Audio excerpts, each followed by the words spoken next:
Soy Jorge Bonpadre y hoy comienzo una nueva actividad por vía digital, con la idea de brindar, digamos, explicaciones, comentarios, charlas, opiniones, etcétera, de diferentes temas relacionados o vinculados con el derecho penal y las disciplinas que se relacionan con él, como el derecho procesal penal u otras disciplinas, inclusive el derecho civil, el administrativo, el derecho constitucional, que son todas disciplinas del orden jurídico argentino que tienen en muchos casos una estrecha vinculación con el derecho penal.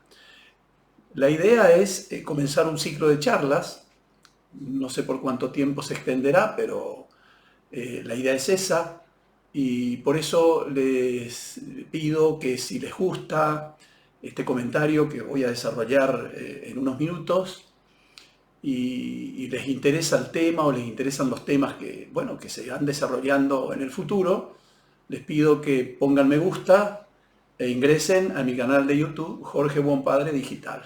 Muchas gracias. Bueno, dicho esto, avancemos. Eh, bueno, somos todos, es por todos conocido, ¿no? Acá en el mundo mismo, esta peste, la peste que nos está acosando, nos está asolando, no solamente que está poniendo en crisis a todo el mundo, sino particularmente a la Argentina, que es el coronavirus. Y me pareció interesante desarrollar algunos aspectos no desde el punto de vista médico, por supuesto, sino desde el punto de vista jurídico penal, es decir, qué relación podemos encontrar entre esta enfermedad que está sucediendo en este momento en todo el mundo y el derecho penal. Es decir, ¿y por qué hablar sobre este tema?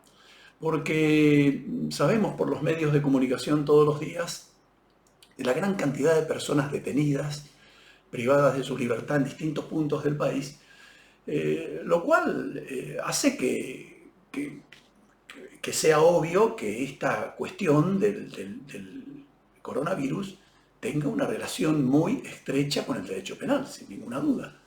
Porque estas personas que son detenidas son sometidas a un juzgamiento penal, un proceso penal, por algún delito que el Ministerio Público Fiscal considere que se pudo haber cometido.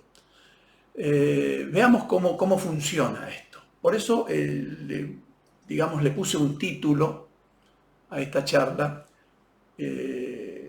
Reflexiones de Derecho Penal en tiempo de coronavirus, violación de la cuarentena y otras medidas. Estamos en el medio, indudablemente, de una enfermedad que se expande sin fronteras alrededor del mundo, que es el COVID-19, que conocemos como coronavirus. Es una pandemia que se tiene poco conocimiento sobre ella, sobre sus causas, sobre su tratamiento. Y precisamente por este poquísimo conocimiento que se tiene de ella, es que no se avisora, mejor dicho, un final a corto plazo, que esto termine, ¿no? Y el mayor problema que se presenta, que está a la vista con esta enfermedad, es que se traslada, se propaga en forma silenciosa y muy destructiva, como muchas otras, ¿no? que han asolado a la humanidad históricamente, como el ébola, la malaria, el sarampión, el SIDA, etc. Y la Argentina justamente es uno de los países que está siendo azotado, en la que se ha instalado esta enfermedad, y con más o menos intensidad según la región geográfica en la que se desarrolla, con más potencialidad, ¿no? Con esa fuerza expansiva que está teniendo últimamente. Esto ha hecho, debido al gran número de casos que están sucediéndose en el país, ha hecho que el gobierno nacional dicte algunas medidas, dicte algunas normas de obligatorio cumplimiento, ¿no? Y me voy a referir brevemente a dos normas, específicamente a dos decretos del Poder Ejecutivo Nacional, que son el decreto 260, el decreto 260 y el decreto 297, que son los dos del mes de marzo que está transcurriendo de este año, ¿no? El primer decreto, el decreto 260, establece, tiene dos aspectos que me parece importantes destacar, que puede ser de interés para poder después desarrollar el aspecto penal de esta cuestión. Uno, que es la obligatoriedad del aislamiento por 14 días que establece cuando la persona reúne ciertas características que están establecidas de antemano en la propia normativa. Por ejemplo, los que revistan la condición de casos sospechosos y que además tengan alguna historia de viaje a países o con zonas afectadas. También a las personas que han contraído efectivamente, que son casos positivos de la enfermedad, para quienes hayan venido o arribado al país de zonas afectadas en Europa o en otros continentes, y para quienes hayan arribado al país, dice el decreto en aquel entonces, el decreto 260, en los últimos 14 días, habiendo transitado por zonas afectadas. Ese es un punto. Y el otro punto es la declaración jurada obligatoria que establece ese decreto, bueno, para las personas, para todos los viajeros, ¿no?, que arriban al país. Además, establece en el artículo 7, por ejemplo, una obligación para ciertos funcionarios de la administración sanitaria, del sistema sanitario, del sistema educativo del país, funcionarios en general, la obligación de formular la denuncia penal cuando tuvieran conocimiento de un caso de estas características. Y el decreto hace mención a dos artículos, los artículos 205 y 239 del Código Penal, que son los artículos que el decreto amenaza aplicar a aquellos funcionarios que no realicen la denuncia en estas situaciones. Y a su turno, ¿no?, el otro decreto, el número 297, extiende el alcance de la prohibición y establece un aislamiento social preventivo y obligatorio para todas las personas que habiten en el país. Es decir, personas que hayan o no contraído el virus COVID-19. Disponiendo que deberán permanecer en sus residencias habituales, no podrán dirigirse a sus lugares de trabajo, deben abstenerse de concurrir a determinados lugares, prohíbe la circulación de personas por las rutas y por distintos lugares del país, con excepciones, por supuesto, que son casos excepcionales que también están establecidos específicamente en la normativa. Como por ejemplo, aquellas personas que necesitan circular, es decir, trasladarse, salir, dejar, abandonar el aislamiento obligatorio para en busca de artículos de limpieza, alimentos o medicinas.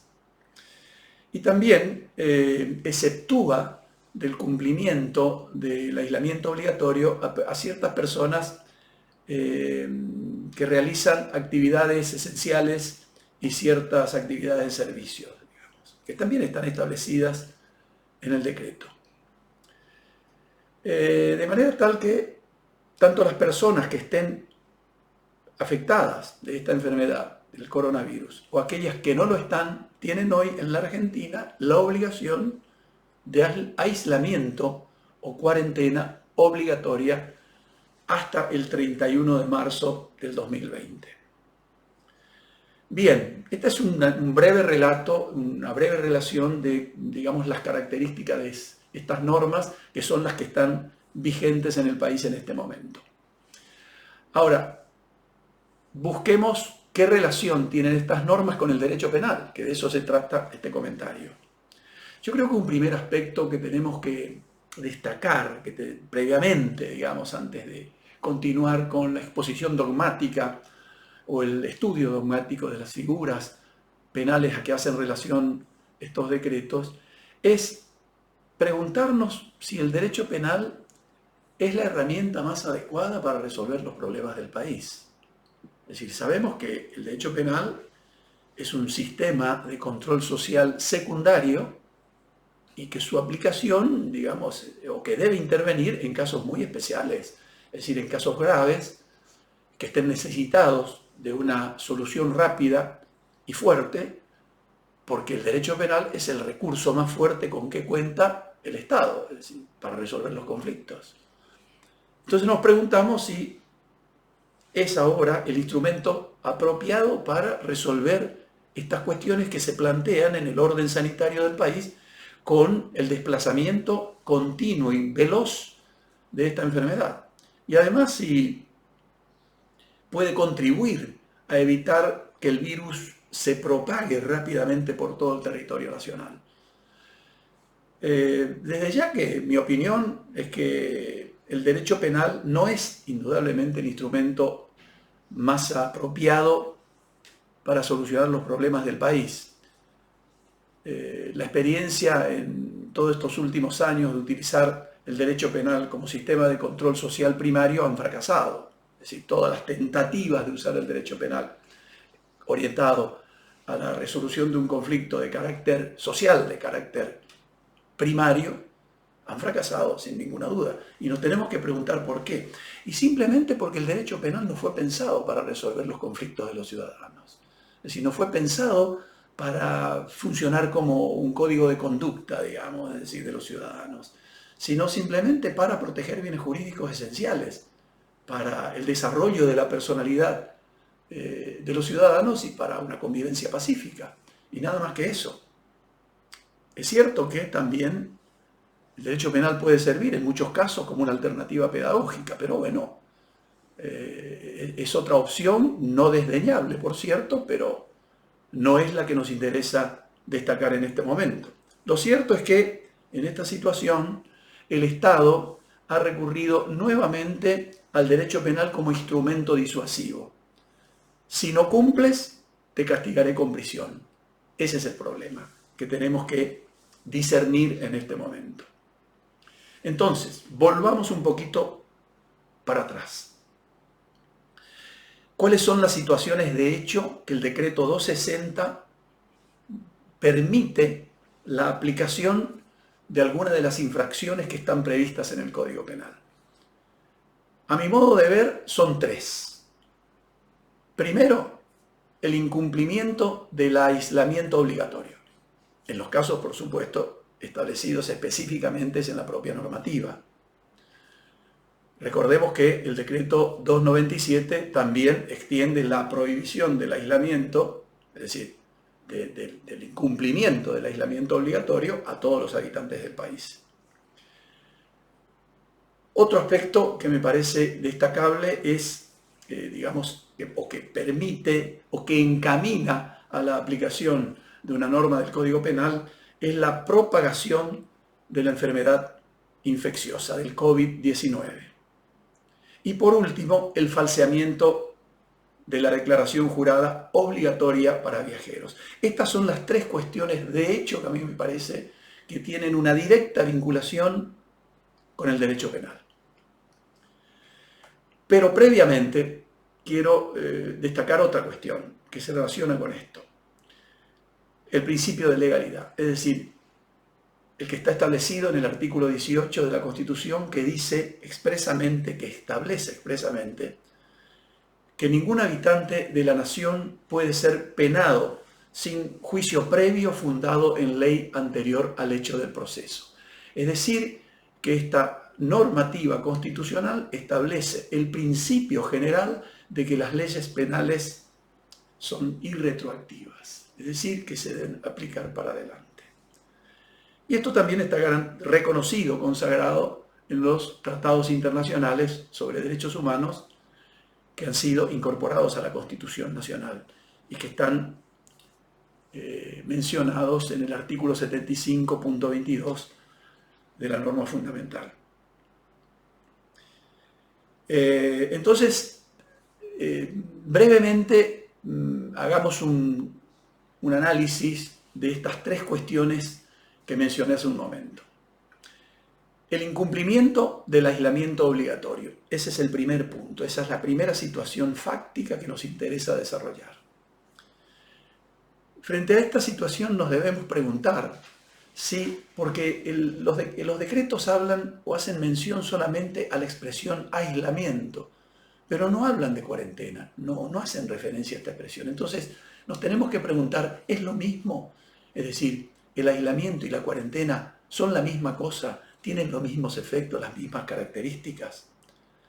Bueno, desde la visión científica de este problema, de estas situaciones, se entiende que tanto el aislamiento como la cuarentena son dos estrategias de salud pública que son comunes y que se utilizan para prevenir la propagación de una enfermedad contagiosa. Estas dos formas tienen la característica de, tener como consecuencia el confinamiento de las personas enfermas y separarlas de las personas que no están enfermas o que no han sido expuestas a una enfermedad o a un virus de este tipo, o a cualquier enfermedad infectocontagiosa. Sin perjuicio de estas, podríamos decir, delgada línea de diferencias que se puede ver entre estas dos situaciones, aislamiento o cuarentena, lo cierto es que al derecho penal no le interesa mucho esta cuestión. Lo que le interesa al derecho penal es cuál fue la conducta que en el caso particular cometió la persona X para que se pueda evaluar su encaje en un tipo penal determinado. Entonces, ¿cuál es la acción, la conducta que esa persona debe cometer para que el mecanismo del derecho penal se ponga en movimiento? Es el incumplimiento del aislamiento obligatorio. Y ese incumplimiento se puede producir abandonando el mismo dentro del término de 14 días de aislamiento establecidos en la ley. Se puede realizar ese aislamiento estando enfermo, afectado del virus o no, siendo una persona sana. En este momento, cualquier habitante del país que abandone el sitio, el lugar de aislamiento, que insisto, es obligatorio para todas las personas que habiten en el país, bueno, incurre en una infracción tanto al decreto, que es derecho administrativo, como al Código Penal, que es derecho penal.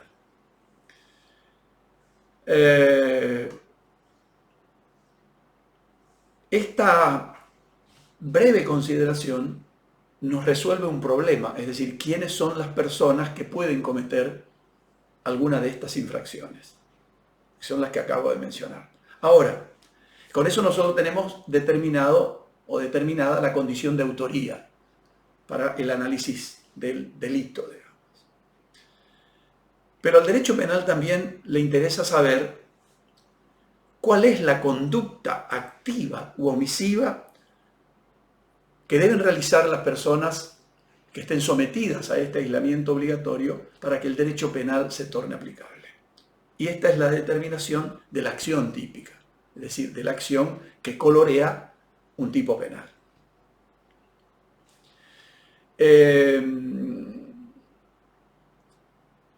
Hechas estas reflexiones, nos debemos preguntar qué delito comete la persona que incumple o no observa lo que se dispone, lo que se establece expresamente en estos decretos, en el decreto 260 y en el decreto 297.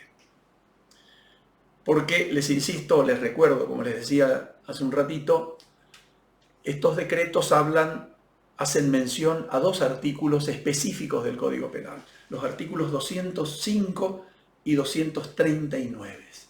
Y además agrega a renglón seguido una expresión, el decreto 260, que dice y concordantes del Código Penal.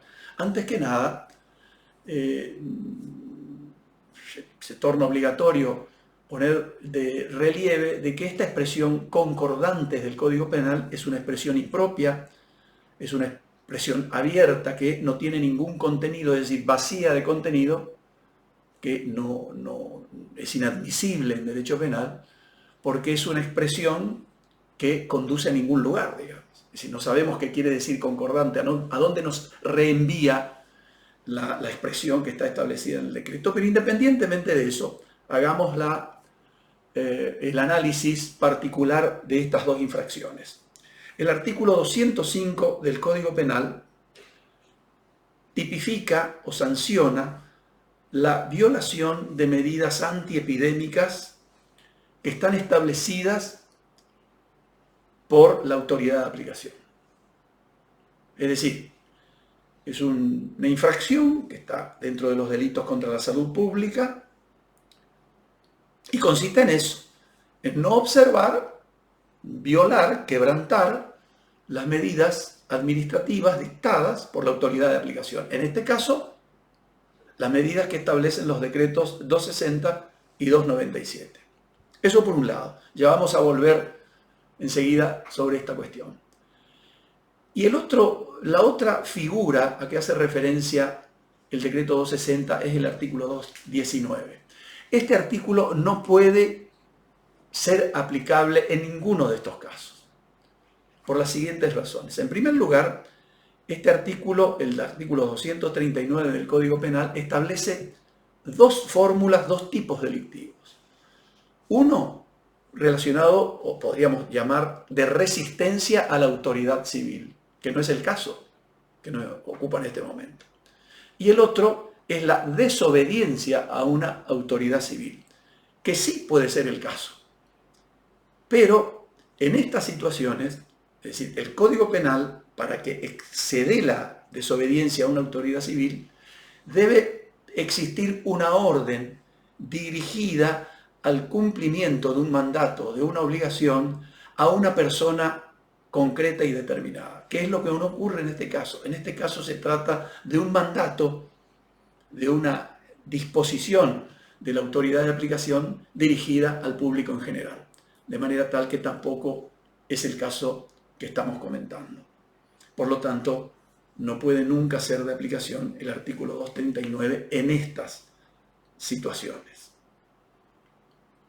Bien, además de esto, el decreto, o se extrae del contenido del decreto, de los dos decretos, de que también se va a sancionar a la persona enferma que no cumpla con los mandatos normativos, que no cumpla con los que se establece en estas disposiciones administrativas. ¿Y qué es lo que no debe cumplir? La persona que está enferma, que ha contraído el virus COVID-19. Los decretos, en este caso, no hacen mención de ningún artículo del Código Penal, pero yo creo que tampoco deberían haberlo hecho, es decir, porque no era necesario, porque la persona afectada del COVID-19, del coronavirus, que circula, que se desplaza y propaga la enfermedad, entonces comete el delito que está previsto en el artículo 205 del Código Penal, que es la propagación de una enfermedad peligrosa y contagiosa para las personas. Este delito que está, insisto, previsto en el artículo 202 del Código Penal, castiga justamente con pena de 6 meses a 15 años de prisión a toda persona que propague una enfermedad contagiosa o un enfermo contagiosa y peligrosa para las personas, no para otros seres vivos. Y tiene esa pena muy grave, de manera tal que hay que prestar atención a esta cuestión. Este es un delito que presupone la existencia de un sujeto que está enfermo o afectado de una enfermedad peligrosa y contagiosa para las personas. En este caso especial es el coronavirus, que es el problema que nos convoca en este momento. Es decir, que el coronavirus es una enfermedad infectocontagiosa que entra dentro del radio de acción del artículo 202 del Código Penal. E insisto, que no ha sido mencionado en ninguno de los dos decretos. ¿Cuándo la enfermedad es peligrosa? La enfermedad es peligrosa cuando es susceptible de producir un daño grave en la vida o en la salud de las personas. Y es contagiosa cuando la enfermedad puede transmitirse a otro o a otra persona de cualquier forma y por cualquier medio. Esas son las dos características que debe reunir la enfermedad para que pueda ser aplicable este artículo 202 del Código Penal. Es decir, que se trata de una fórmula acumulativa. La enfermedad debe ser peligrosa y contagiosa. Si faltare alguna de estas dos propiedades, no podríamos estar incurso en esta figura prevista en ese artículo 202. Pero bueno, podría responderse a esto de que toda enfermedad contagiosa es seguramente una enfermedad peligrosa, de manera tal que no sería tanto el problema al que deberíamos encontrarle una solución en estos casos. Ahora, con respecto a este delito, en el ámbito de la dogmática penal se discute si estamos frente a un delito de peligro concreto o un delito de peligro abstracto. Aunque hay algunos que tercian en esta polémica y dicen que yo creo que incorrectamente que estamos frente a un delito de resultado. Es decir, yo creo que estamos ante un delito de peligro concreto, ya que el tipo penal no exige que se produzca el contagio de la enfermedad. Recordemos que lo que castiga la ley penal en este artículo 202 es la propagación de la enfermedad, no el contagio. A lo mejor si hubiera dicho el que contagiare, estaríamos frente a un delito de resultado material, porque estaríamos exigiendo una persona realmente afectada, contagiada. Pero en este caso no, en este caso se castiga, es decir, el momento consumativo se retrotrae un poco más atrás, digamos, se aleja un poquito más de la violación del bien jurídico protegido, que es la salud pública en general, digamos, y se manifiesta como un riesgo, un peligro de afectación de una enfermedad infectocontagiosa. Es decir, no tenemos un sujeto contagiado, sino que puede ser contagiado realmente en forma concreta por la propagación que hace esta persona al desplazarse o circular por la vía pública o abandonar el sitio donde está realizando el aislamiento obligatorio. Por lo tanto, se trata en estos casos de un delito de peligro concreto. Sabemos que el enfermo del COVID-19, del coronavirus, es un agente transmisor potencialmente apto para contagiar la enfermedad, indudablemente. Pero ya la ley penal se anticipa y castiga antes de que se produzca el contagio. Castiga el mero acto de la propagación de esa enfermedad. El abandono del aislamiento obligatorio de una persona enferma de coronavirus es un caso de propagación de esta enfermedad tipificable, sancionable por esta normativa, por este artículo 202 del Código Penal. Si entendiéramos, por el contrario, que se trata de un delito de peligro abstracto, que son aquellos, explico esto, que son aquellos delitos que no exigen un peligro cierto y determinado, sino que es un peligro creado, inventado por el legislador, un delito presumido por el legislador. Es decir, son delitos en los que la comisión de ellos no producen ningún peligro, pese a su denominación de peligro abstracto, no producen ninguna situación de peligro al bien jurídico, en este caso colectivo, que sería la salud pública, o pudiera ser también, si se tratara el caso o algún caso especial, a un bien jurídico individual, que sería la salud individual de cada persona. Es decir, que son delitos que se castigan aunque el peligro no exista. Una cosa que parece extraña, que parece muy rara, pero son delitos de consumación anticipada, son opciones de política criminal a las que acude el legislador para solucionar ciertas situaciones reales que se producen en la vida cotidiana de los individuos y deben ser castigadas según la visión del legislador. insisto, aunque no produzcan ningún peligro o riesgo de daño a un bien jurídico colectivo, la salud pública, o a un bien jurídico individual, la salud personal. Si entendiéramos que se trata de un delito de peligro abstracto, tendríamos que aceptar de que el delito ya estaría consumado, es decir, el sujeto estaría consumando este delito, cometiendo este delito, con el solo hecho de haber contraído la enfermedad. Lo cual importaría en derecho penal una anticipación inadmisible de la consumación típica. No podría ser aceptable en derecho penal. Es decir, un sujeto que ya estaría incurso en este delito por el solo hecho de haber contraído la enfermedad peligrosa y contagiosa para las personas, sin haber realizado ninguna conducta tendiente u orientada a propagar esa enfermedad o a contagiar a otras personas. Por eso insistimos, se trata de un delito de peligro concreto, de pura actividad, que se perfecciona, se consuma cuando se realiza la acción que está descrita en el tipo penal, que es la propagación de la enfermedad infectocontagiosa. Es decir, cuando se genera el peligro de confianza, el peligro de contagio. Con eso ya es suficiente. Para el derecho penal, para el Código Penal, ya es suficiente. Si se produjera el contagio, ¿qué podría pasar? Bueno, nada, es decir, desde el punto de vista del derecho penal sería una consecuencia extratípica que debería solucionarse aplicándose la pena o mensurándose en la pena en función de esa escala hasta 15 años de prisión que establece el artículo 202. Desde el punto de vista subjetivo, se trata de un delito doloso, es decir, un delito intencional, de dolo directo, que inclusive admite el dolo eventual según nuestro criterio.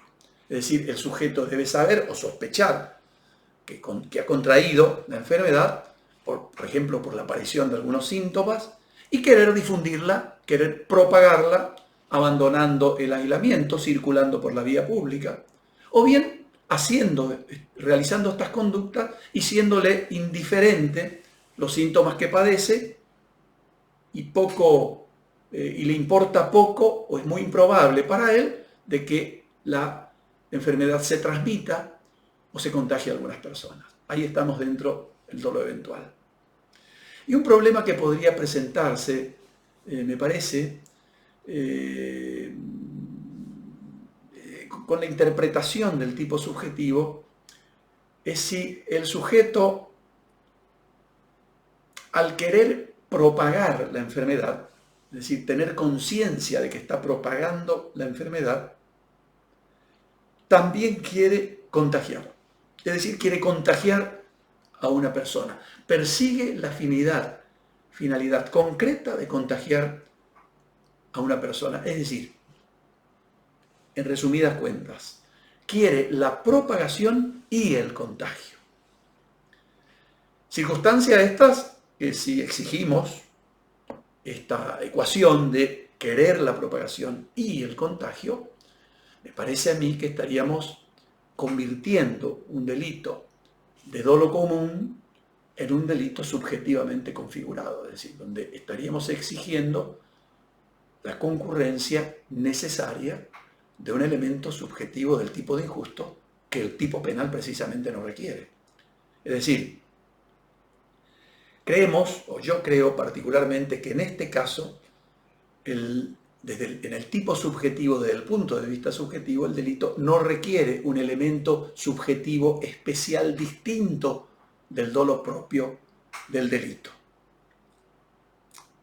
Es decir, el sujeto debe tener conciencia de que padece la enfermedad y la voluntad de abandonar, por ejemplo, el aislamiento, circular por la vía pública y saber que está realizando una conducta propagadora de la enfermedad que padece. Y eso es suficiente. Hasta ahí tenemos el dolo. Si el sujeto, además de eso, quisiera o persigue, está dentro de su plan, contagiar a las personas, bueno, estaríamos exigiendo un elemento subjetivo adicional que no está previsto en el tipo, que no está exigido en el tipo penal en cuestión que estamos analizando. Por lo tanto, como conclusión, debemos convenir en que se trata de un tipo subjetivo que admite el dolo común, pero no un elemento subjetivo adicional distinto del dolo propio del delito. Desde luego que el sujeto que padece la enfermedad y la propaga puede también querer contagiar a las personas o a una persona determinada. Por supuesto que puede darse esa situación, pero el tipo penal no exige tanto. Para el tipo penal es suficiente con el dolo propio, como explicamos, del delito.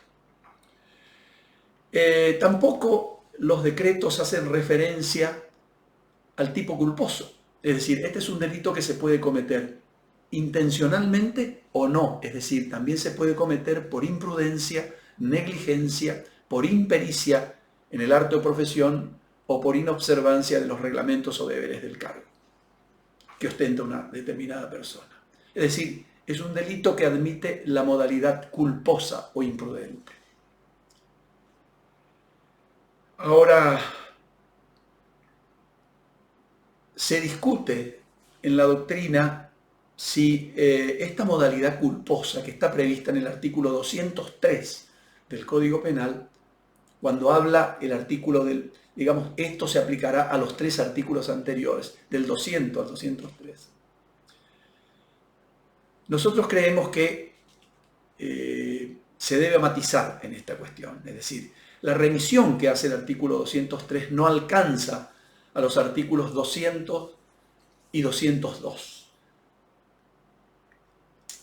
Solo alcanza a los artículos 200 y 202, no alcanza al artículo 201, que es el que establece o castiga o que hace una referencia a la disimulación del carácter nocivo del objeto que trafica el sujeto. Porque esa conducta que requiere la disimulación del carácter nocivo no es compatible con una conducta culposa, sino con una conducta dolosa. Por lo tanto, esta remisión, insisto, lo que dije hace un momento, de este artículo, la remisión solo alcanza a los artículos 200 y 202 del Código Penal. Bien, habíamos dicho al comienzo que dentro de las situaciones previstas en el decreto 260, recordarán ustedes hace unos minutos atrás cuando expliqué esta cuestión, también hablé de la declaración jurada obligatoria para los viajeros que arriben o que arribaban en aquel entonces, al momento de la sanción del decreto, al país, por cualquier vía de transporte y cualquier medio de transporte. ¿Qué pasa si el pasajero suministra datos falsos y firma esa declaración jurada? ¿Qué es posible que haya ocurrido o que pueda ocurrir? Esta declaración jurada es una declaración jurada obligatoria del estado de salud de la persona, de manera tal que el falseamiento, la falsedad de sus datos presuponen o implican una situación muy grave, muy delicada y que hay que prestarle mucha atención, porque podría hacer incurrir en error a los funcionarios públicos que están encargados del control, de evitar que se expanda, en definitiva, esta enfermedad. Sabemos que la declaración jurada en estos casos es un instrumento público en los términos del artículo 289 del nuevo Código Civil y Comercial, y la falsedad en sus datos haría incurrir al pasajero en el delito previsto en el artículo 293 del Código Penal, que es, como ustedes saben, el delito de falsedad ideológica como delito contra la fe pública.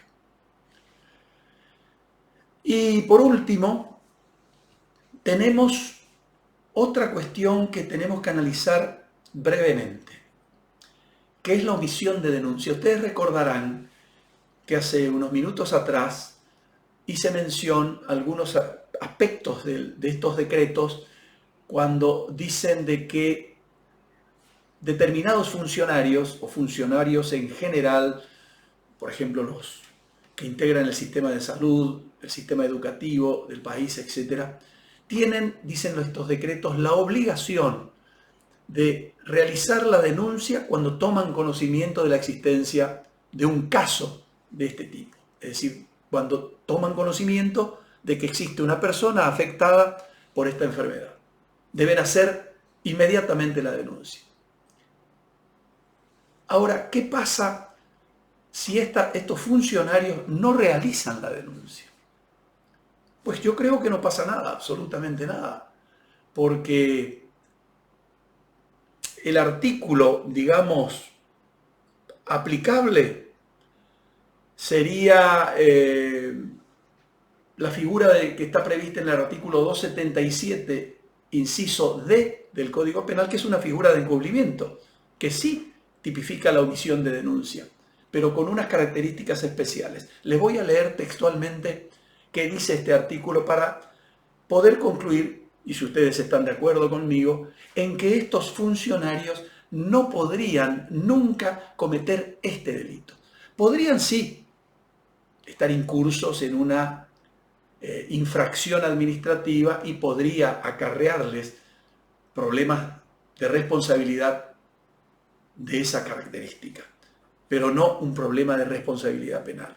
Dice este artículo textualmente: será reprimido con prisión de 6 meses a 3 años quien no denunciare la perpetración de un delito o no individualizare al autor o partícipe de un delito ya conocido cuando estuviere obligado a promover la persecución penal de un delito de esa índole. Este es el punto principal de esta cuestión, que nos induce a concluir de que estas personas, estos funcionarios que están mencionados en estos decretos, no podrían nunca cometer el delito de omisión de denuncia que acabo de leerles. Porque para que incurran en este delito, es decir, en el delito de omisión de denuncia y tener esta pena, debe tratarse de sujetos obligados a promover la persecución penal del delito de que se trate. De manera tal que solamente pueden ser autores o sujetos activos del delito de omisión de denuncia, por ejemplo, quienes, para aquellas provincias o en el orden nacional, que han sancionado o se han inclinado hacia el sistema del proceso penal acusatorio, solamente podrá cometer este delito el representante del Ministerio Público Fiscal. Mientras que en otras provincias que aún no han sancionado o que aún no rige el proceso acusatorio, sino otro, por ejemplo Corrientes, donde rige todavía el proceso penal mixto o inquisitivo, en este caso sí puede ser el Ministerio Público Fiscal, pueden cometer el delito, el juez de instrucción o los funcionarios policiales expresamente autorizados en la ley. Desde ya que se me puede decir, entiendo, de que la ley, los decretos, hablan de funcionarios, de manera tal que dentro del concepto amplio de funcionario también podrían estar estos que yo acabo de mencionar. Pero el artículo 277, inciso D del Código Penal, es específico. Y el principio de taxatividad, el principio de legalidad penal, nos exige que el tipo sea específico. En derecho penal no son posibles los tipos penales indeterminados o de formulación abierta, porque son inconstitucionales. Muy bien, amigos, muchas gracias. Por el momento hemos hecho un análisis muy breve de toda esta problemática que se nos está presentando en la Argentina con esta enfermedad, y espero poder contribuido, ayudado un poco a explicar o a esclarecer algunos conceptos de estos decretos que se relacionan con el derecho penal. Por eso les digo, como al principio, que si les interesa esta modalidad de charlas o de comentarios que voy a implementar en el futuro, periódicamente, puedan ustedes, si les gusta, poner me gusta en mi canal de YouTube, Jorge Buen Padre Digital, y puedan ingresar a él y seguirme. Y les pido que me sigan ingresando a este sitio, a este canal, así podamos seguir comunicándoles, o pueda seguir yo haciendo estos comentarios que puedan ser de utilidad para ustedes, para el público en general, para funcionarios, para colegas que les interesen las cuestiones penales. Muchas gracias.